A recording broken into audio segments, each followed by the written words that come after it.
Run! The fire is spreading! Get to the river! Help us! July 18th, 64 AD. The night started like any other summer evening in Rome. Hot. Crowded. The smell of cooking fires and unwashed bodies hanging in the air. 1 million people crammed into the greatest city the world had ever seen. By dawn, 70% of it would be ash. For 9 days, Rome burned. The flames were so intense they melted marble. So bright you could read by their light from miles away. So hot that people threw themselves into the Tiber River just to escape the heat. And boiled alive anyway. When it was finally over, 3 of Rome's 14 districts were completely erased. 7 more were damaged beyond recognition. Thousands were dead. Hundreds of thousands were homeless.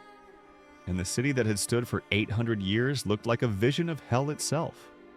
History remembers one name from that night. Nero.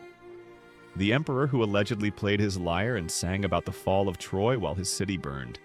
The tyrant who blamed Christians for the fire and had them burned alive as human torches.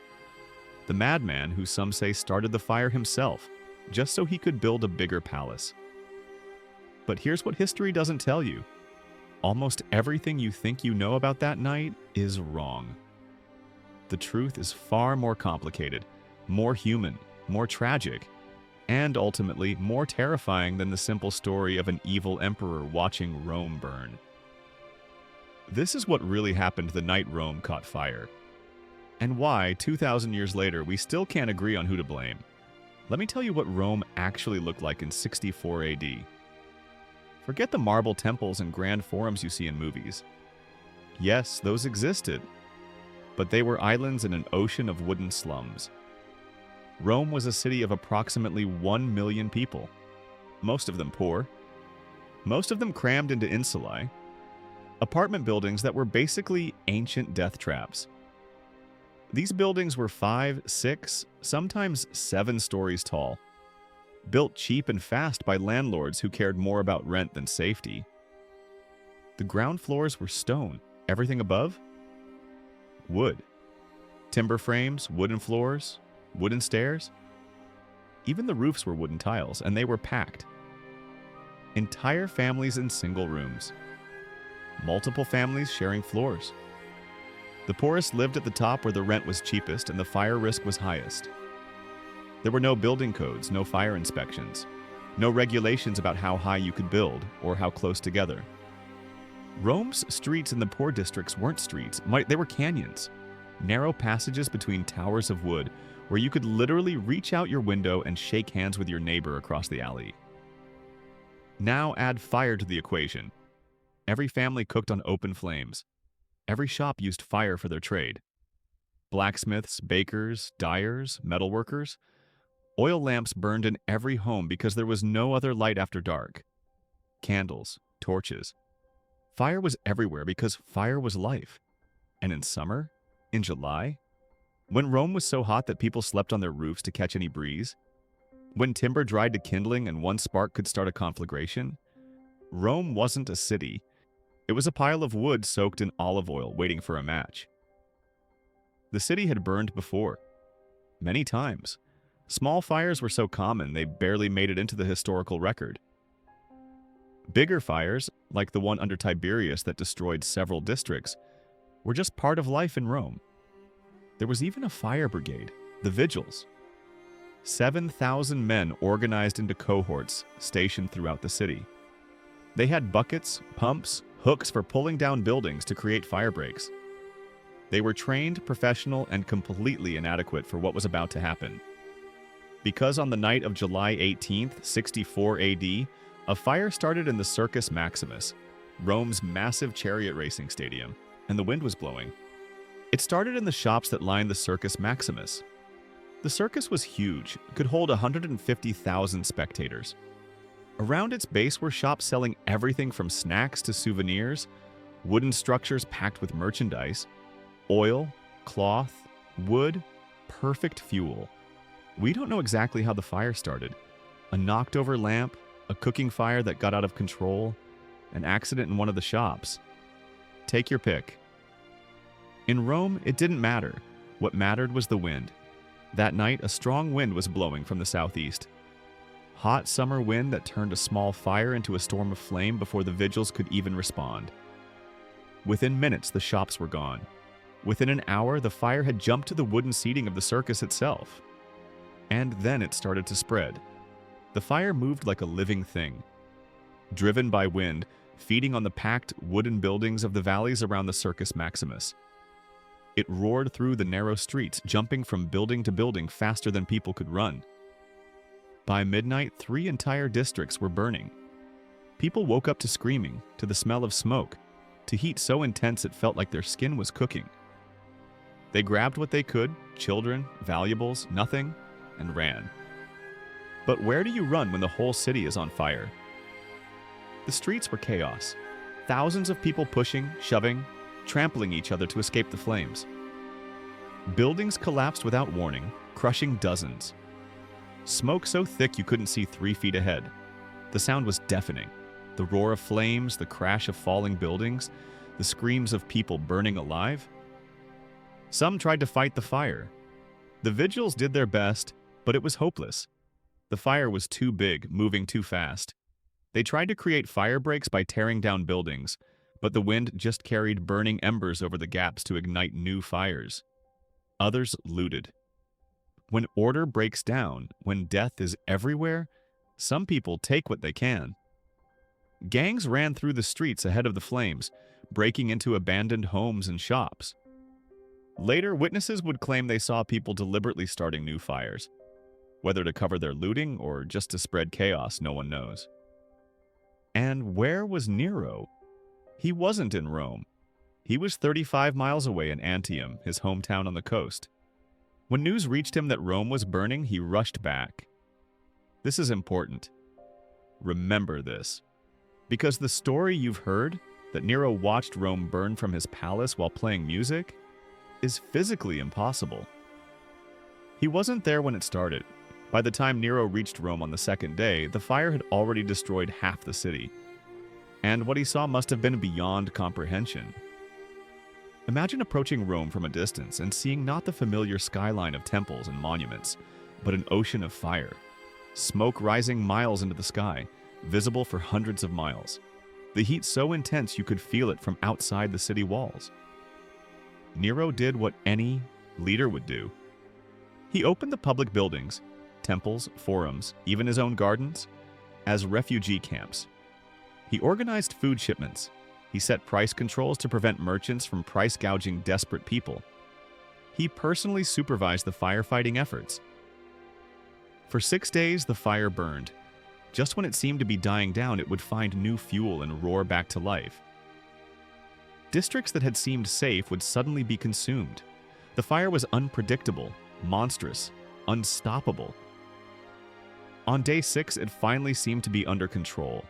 The vigils had managed to create effective fire breaks. The wind had died down. Rome, or what was left of it, seemed to be saved. Then it started again. A new fire broke out in a completely different part of the city. Some say it started in property owned by Tigellinus, Nero's praetorian prefect. Others say it was random, a spark from the old fire, or just another accident in a city full of fire hazards. For 3 more days, Rome burned. When it finally ended, on day 9, the damage was incomprehensible. 3 districts completely destroyed, yet not a single building left standing. 7 more districts heavily damaged. Only 4 districts untouched. The Great Fire of Rome had consumed the heart of the ancient world, and someone had to be blamed. Here's where the story gets complicated. In the immediate aftermath, Rome was in chaos. Hundreds of thousands of people homeless, living in temporary camps. Food shortages, disease spreading, the smell of burning flesh and wood hanging over everything. Nero did what he could. He rebuilt housing quickly. Maybe too quickly in poorly planned ways that would cause problems later. He organized relief efforts. He even toured the city, making himself visible to the people. But people were angry, scared. And when people are scared, they look for someone to blame. Rumors started spreading almost immediately. Some said the fire had been started deliberately, that people had been seen preventing the vigils from fighting the flames. That organized gangs had been starting fires in multiple locations, and then the big rumor started: Nero did it. The story went like this. Nero wanted to rebuild Rome according to his own grand vision. The old Rome was in the way, so he had it burned down. And while it burned, he stood on a tower in his palace, dressed in his stage costume, playing his lyre and singing the Sack of Troy, comparing Rome's fall to the destruction of ancient Troy. It's a great story. Dramatic, evil, memorable. It's also almost certainly false. Let's look at the facts. Nero wasn't in Rome when the fire started. He was in Antium. Multiple sources confirm he rushed back when he heard the news. He immediately opened his properties as refugee centers and organized relief efforts. He spent his own money on rebuilding efforts. The idea that he played his lyre while Rome burned? It comes from historians writing decades after his death, repeating rumors and gossip. No contemporary source mentions it. The lyre story is likely confused with a different event. Nero did perform a musical composition about the fall of Troy, but it was in a theater after the fire as part of public games. People conflated the two events. As for wanting to rebuild Rome his way, sure, he did rebuild, but every emperor rebuilt parts of Rome. It's what they did. And the regulations Nero put in place after the fire, maybe wider streets, building height restrictions, mandatory courtyards, stone ground floors, were genuinely good fire prevention measures. But here's the problem. Nero had a terrible reputation. He'd already murdered his mother Agrippina. He'd executed his first wife. He'd kicked his second wife to death when she was pregnant. He performed on stage as an actor and musician, which Romans considered beneath the dignity of an emperor. He was young, arrogant, and wildly unpopular with the Senate. So when rumors spread that he'd burned Rome, people believed them, because they fit what they already thought about him. But Nero was smart enough to know he needed to redirect the anger. He needed a scapegoat. He found one in the Christians. Christianity was a new religion in Rome. Small, mostly poor people and slaves. They were already viewed with suspicion because they refused to worship the Roman gods or the emperor. They talked about the world ending in fire. They were secretive, meeting in private homes instead of public temples. They were perfect scapegoats. Nero arrested hundreds of Christians and accused them of starting the fire. Whether he actually believed they did it or just needed someone to blame, we'll never know. What happened next is where Nero's reputation for cruelty became fully earned. He didn't just execute them. He turned their deaths into entertainment. Some were sewn into animal skins and torn apart by dogs. Others were crucified, but the worst? He had some covered in pitch and burned alive as human torches to light his garden parties. The Roman historian Tacitus, no friend of Christian, was horrified. He wrote that even though people believed the Christians were guilty, the cruelty of their punishment made them objects of pity. Nero's brutality had backfired. Instead of appearing strong, he looked like a monster. And that's the Nero history remembers. Not the emperor who organized relief efforts and rebuilt the city, but the tyrant who burned Christians as torches. 2,000 years later, we still don't know for certain who or what started the Great Fire of Rome. Let's look at the possibilities. Theory 1. It was an accident. This is the most likely explanation. Rome burned regularly.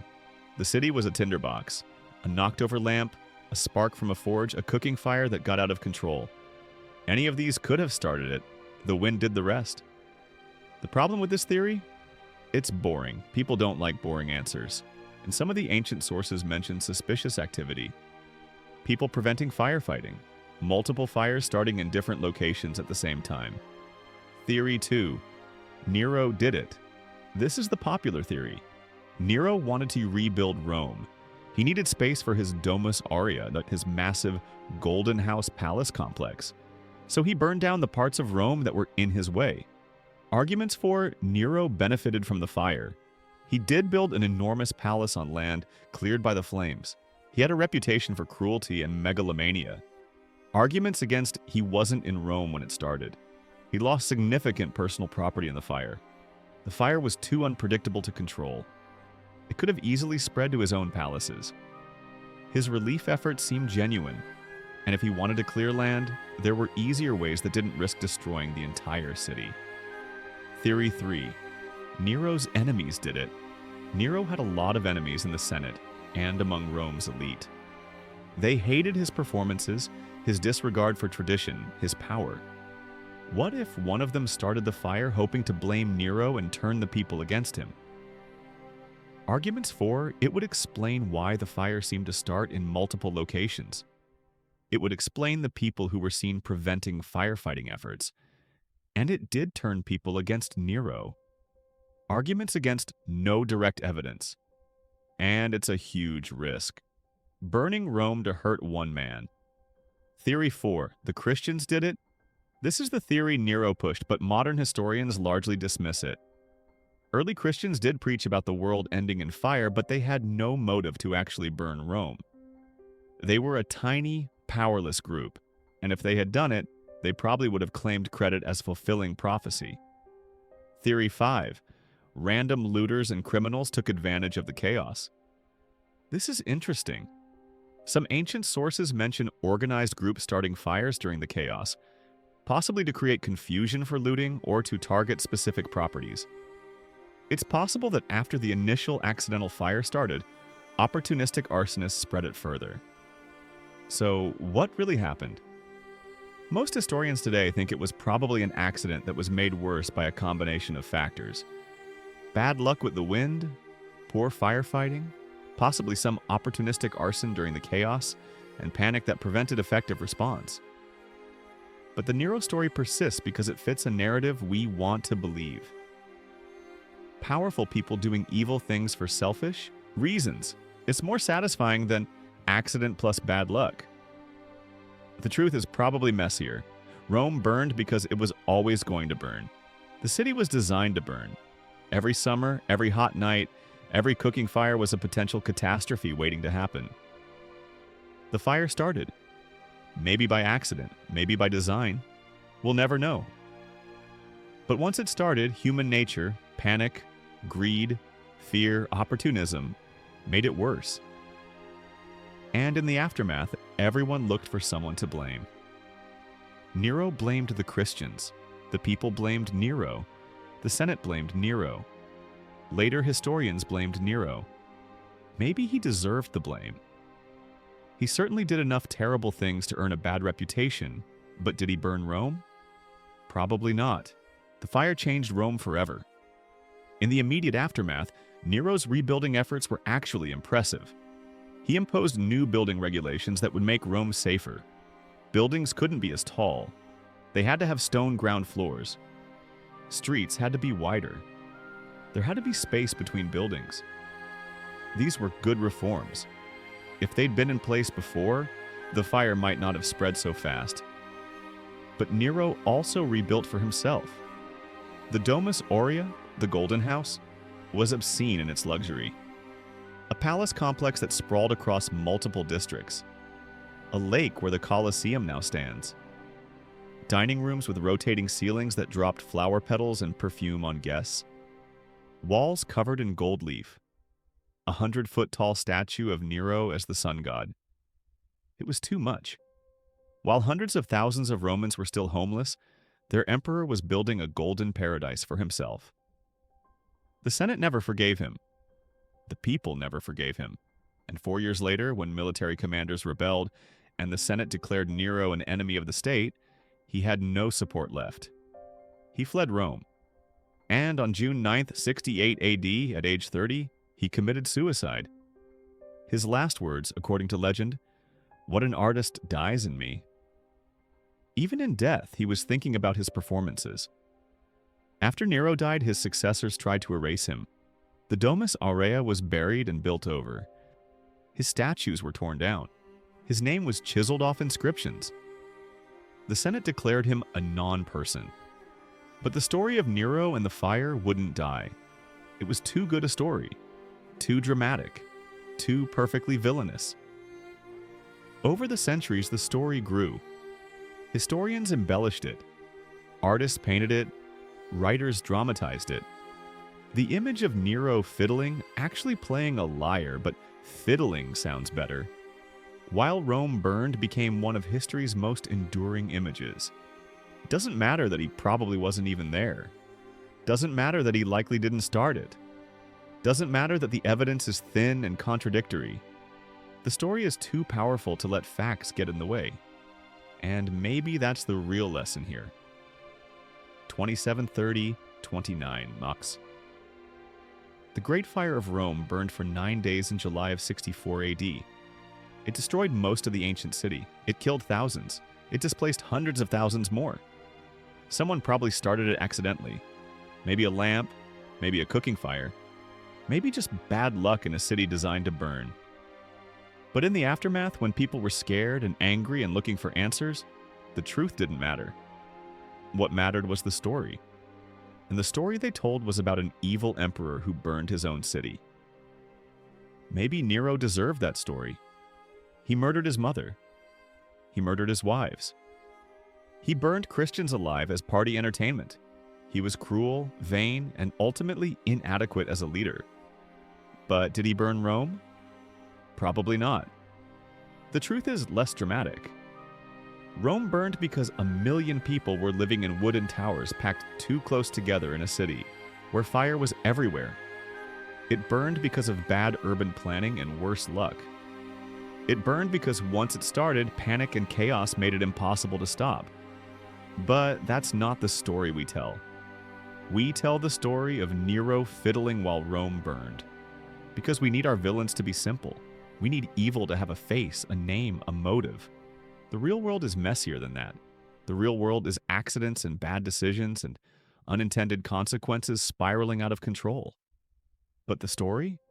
The story is clean. The story has a villain. The story makes sense. And 2,000 years later, the story is all that's left. The fire burned Rome. Time burned the truth. And all we have left are the stories we tell ourselves about the night the world caught fire.